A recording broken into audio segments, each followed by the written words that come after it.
Газрын зөрчилтэй улсын комисс хүлээж аваагүй, оршин суугчид нь бүрэн ороогүй, за баригдаж дуусаагүй хэрнээ оршин суугчтай оруулсан барилгуудад ихэвчлэн дээрх зөрчил илэрдэг. Учир нь орон сууцны контороос ийм барилгыг хүлээн авах боломжгүй. За улмаар компанийн нь өөрсдөө оршин суугчдаас тогны мөнгийг нь хураан авдаг. Уг нь энэ тохиолдолд тухайн компани цахилгаан дамжуулах, борлуулах тусгай зөвшөөрөл авсан байх учиртай. Гэхдээ зөвшөөрөлгүй. Дээрээс нь ахуйн хэрэглэгчээр бус аж ахуйн нэгжээр тооцож төлбөрийг авч байна. Хэрэглэгчийн тарифаар тооцох юм бол нэг өрхөөс одоо сард 14,760 төгрөг авах хэрэгтэй. Одоо энэ 150 кВт цаг цахилгаан эрчим хүч хэрэглэсэн өрхөөс. Гэтэл аж ахуйн нэгжийн тарифаар тооцох юм бол сард 19,275 төгрөг.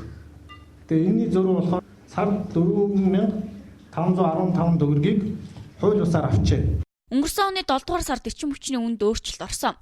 Үүгээр бол үйлдвэр аж ахуйн нэгжийн 1 кВт цахилгаан 128 төгрөг 50 мөнгө, айл өрхийх 98 төгрөг 40 мөнгө. Тэгэхээр 1 айл кВт тутамдаа 30 төгрөг илүү төлж байна. Дээрх мөнгийг 17,500 өрхөөр тооцвол жилдээ тэрбум орчим төгрөг иргэдийн халааснаас гардаг юм а. Аж ахуйн нэгжийн үйл ажиллагааны тусгай зөвшөөрлийн хууль гэж байгаа. Энэ хууль дээр зааснаар бол мөн эрчим хүчний хууль дээр зааснаар бол тэр компани тийм үйл ажиллагаа эрхэлж байгаа бол тусгай зөвшөөрөл авах хэрэгтэй. Гэтэл ингэж авахгүй ийм зөвшөөрлгүйгээр одоо цахилгаан дамжуулаад тэндээс одоо хэрэглэгчээс ахуйн тарифаар тооцож ингэж авч байгаа энэ л хамгийн гол асуудал юм. Хамгийн гол нь хэрэглэгч хохирч байгаа юм дээр. Тэрээс цаад компани одоо тэр мөнгийг завшаад ашиг болж гэнэ үү гэдгийг асуудал бол өөр асуудал.